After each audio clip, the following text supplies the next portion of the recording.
What's up, everyone? It's Jeremy here from Oceanbound, and it's that time of the year again for us in the Northern Hemisphere where we're faced with the cold. So year after year, it's kind of become a joke with like our little community up here in the Northeast when someone inevitably starts the winter gear discussion. So it usually gets brought up as early as like late summer. It gets hotly debated. Everyone has their strong opinions on gloves and wetsuits, dry suits, booties, all of that. And then it usually gets rehashed a couple times throughout the season. All of us older dudes just tend to chuckle whenever someone brings it up, like, some innocent question, and sometimes we just kind of throw the debate out there just for fun. So this isn't really a winter gear review, but more of a talk to get you thinking about all of the different options. And it particularly relates to winging because winging sucks the most when it's cold. Alright, so let's talk about temperatures first. In general, I have a rule that I really dislike winging when the air temps are under 40 degrees Fahrenheit, which is like 4 degrees Celsius. So I try to always find those sessions that are, generally over 40 degrees. As I record this, this is December of 2022, the water around here is still 48 degrees Fahrenheit, which is around 9 degrees Celsius. The water starts to get cold around here in January, and it remains pretty cold until I'd say like May, even though the air kind of gets warmer. So this is a time where I tend to hunker down. I don't try as new stuff because I want to stay out of the water as much as possible. And the season is just a total buzzkill of a season. It's a progression killer, and I hate that. When the air is between 40 degrees and 32 or freezing, it really starts to suck for winging. I went out last week in freezing temperatures, and it's the first time I've done that in a while, and the only thing that kind of made it possible was the fact that the water was still so warm. My gear definitely differs a little when it's like sessions above 40 and sessions below 40 degrees. I tend to go thicker when it goes, below 40, and my sessions just aren't as long. Alright, so jumping into the gear, let's start from the bottom up. Booties. This one's actually pretty easy. I mean, you can rock 5mm booties, and most of them are fine, but I prefer rocking like at least 7mm booties, because my feet are just never cold. In the past 2 years, I've rocked these 8mm Solites, which are a little better than the 7mm that I'm used to because there's less soft padding under your foot, so it's really of a more direct connection that you have with your board. I'm not really sure if it's really going to be worth the hype for everyone, and they always tend to sell out early. The other option, I've used O'Neill Infernos for over 10 years and was totally happy with them. Moving up, wetsuits versus dry suits. This is a hot topic. For dozens of years, I used dry suits. I've gone through many Pyro Pros, and the last dry suit I had was an Ion Fuse, which was my favorite. That's got a neoprene outside to it. Only winging has kind of piqued my interest in using cold water wetsuits again, mostly because they have attached hoods on them. So there's some things about dry suits, right? Every single one of my dry suits is leaked. This is especially true if your feet are deeper in the water, which they tend to leak more with more pressure. People have told me that their dry suits don't leak at all. Lucky them. That's not my experience. The gaskets can be tight on your wrists and adding to forearm fatigue, but there's some things that you can do to kind of stretch them out, and I would personally usually rock them as loose as possible while still maintaining a watertight seal. You do have a higher chance to puncture a dry suit when you're winging than I'd say any other sport out there, and that's definitely dangerous. And some dry suits are really thin, and it's all about the layers, but that's another whole layer of complexity. So then moving on to hooded wetsuits, your two winter options are a 6'5" and a 5'4". And I found that thicker wetsuits really quickly add the forearm fatigue, depending on how tight they are on your arms.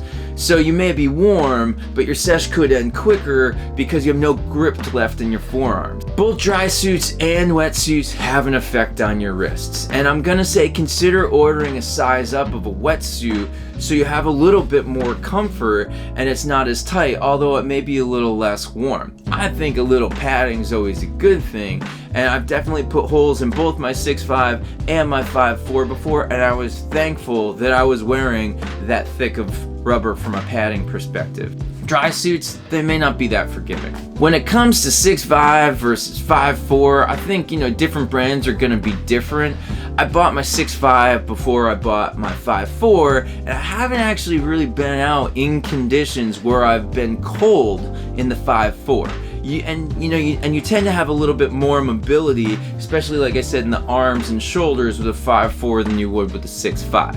If you went with a 5'4", you could always consider getting a 1mm kind of like zip up neoprene top that you could put over it just in case. I have one of those and I happen to use it all year round. In the middle of summer, fall, spring, it's just great to have. Having a wetsuit kind of feels a little bit more normal to me while I'm winging, probably because I'm in the water a lot. It's not like kiting, so if you're under like a pro level, you're probably gonna spend more time in the water, and that's just something that feels safer when you're wearing a wetsuit versus a dry suit, especially in extreme conditions. With the slight buoyancy and the warmth, I'd rather go farther offshore in a wetsuit in cold conditions than a dry suit any day. It's all about personal preference. I wear a wetsuit. Moving on. Gloves. In my opinion, the winter sessions revolve around your glove situation and your glove decisions. I'll mention a few brands, but this isn't a review like I did last year. I think I did 6 different gloves last year. The number one thing that makes a difference, the wrists. I'm always looking for brands that don't have tight wrists. And I've already mentioned that, wrists on your thicker wetsuits tend to be tighter. Add gloves, maybe a watch, your wing leash onto that, and all of these things kind of add up. So a few brands that I've found. Glacier gloves, they tend to have wider wrists. They have 3 different types. They have the Ice Bay, they have the Kenai, and they have the Perfect Curve. The Perfect Curve are the thickest, and I'll use them later in the season, but it's nice just because, you have these wrists that aren't super tight. The thing with Glacier gloves, the materials don't really last that long. You see I have holes in this one, and like this one, it's kind of like starting to come through. These things used to be about $20 a pair, and since the pandemic, they've kind of almost doubled. The Perfect Curves are over $40, and the Kenai and the Ice Bays are usually around kind of $30. So I used to go through like 3 pairs a season, and I didn't really care about that much, but now I think it's kind of a different story. So I'm just telling you, I really dig the Glacier gloves, but just don't be surprised when they kind of fall apart.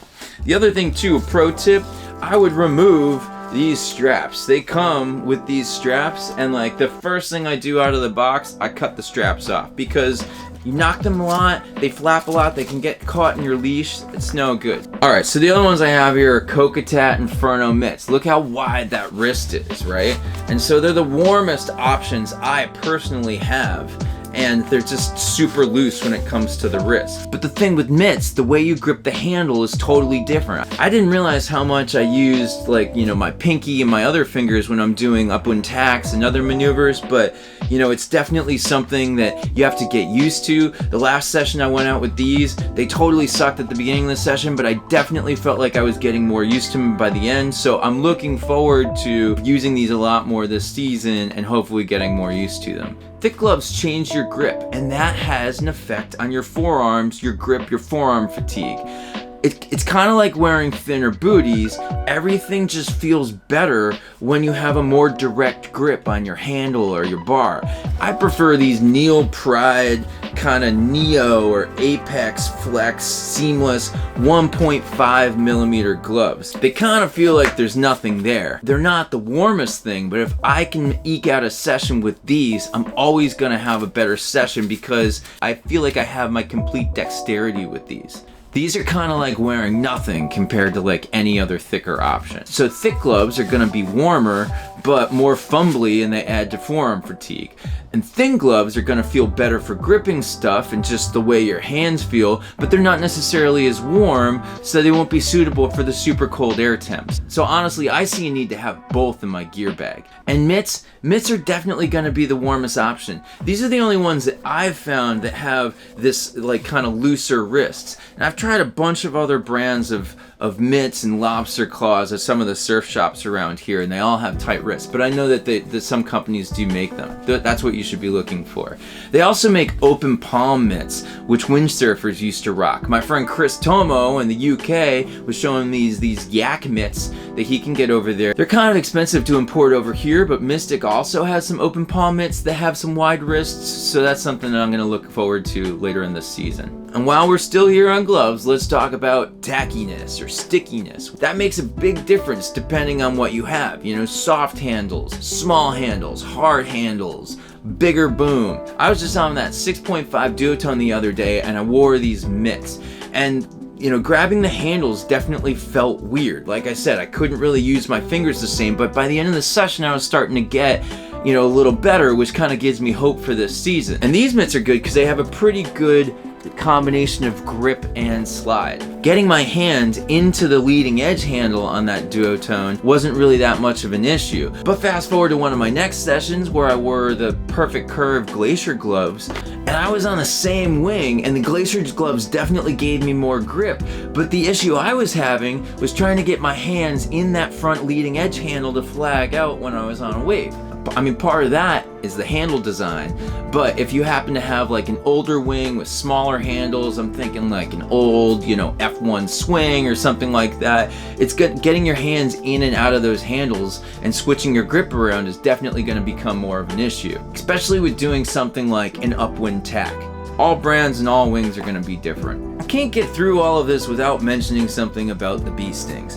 I think a lot of you guys understand, but for you guys don't, there's one phenomenon that you can do out there. I know it has to do with like vasodilation or something like that. Whereas if you go out there in the water and your hands get cold, I'll get out there, my hands will get cold, I'll sit on my wing and I'll just go like this or whatever I can do just to push as much blood, you know, to my fingertips as possible. And usually if your hands get to the point where they're really cold and then you can do that, they'll get to this point where they start to hurt. And dude, sometimes it hurts so bad it makes me want to hurl. It sucks, but if you can get over the bee stings, your hands usually stay warm for the rest of the session. So some people try to force that at the beginning of a session so they can try to get that blood flow to their fingers. And like I said, once you have that, your hands rarely ever get cold. I remember saying this last year, be aware if your hands are numb, that's not good, but make sure that, like, you know, if they hurt, they're gonna get better. You just have to kind of wait it out for a few minutes. And the other thing that's worth mentioning for the winter, you can use a harness. There's your out. Give your hands a break. I'm just really anti-harness for some reason. I want my arms to get stronger and I want to be able to hold onto the wing for longer and longer. And so using a harness is just something that I've been totally avoiding, but you can use a harness. It's going to give your hands a break. You take one hand off while you're trying to warm the other one up and vice versa. And then one last thing to talk about, and this is an open question, is there anything that we can do to help forearm fatigue? I'm thinking there must be some way that we can work our wrists and forearms so this isn't such a limiting factor. I'm thinking like using compression on my forearms while I'm like lifting some weight, maybe having a weight on like a bar and a rope and you're winding it up and down, just something I can do in my house to work out my wrists a little bit more. And of course, massaging your wrists and stretching them out, that's totally gonna help. I'm gonna see what I can do this winter to kind of come up with something to keep my forearms in better shape. But if you guys have any ideas, definitely drop a comment. I'd love to hear about it. Let's see if we can figure something out. And that's really all I have. So thanks so much for watching this, everyone. I hope it was useful. If you want to see some more of my videos, please consider clicking that subscribe button. And with that, I hope all of you guys are doing well out there. I'll see you guys soon on the flip, and I wish you all an awesome day. Later!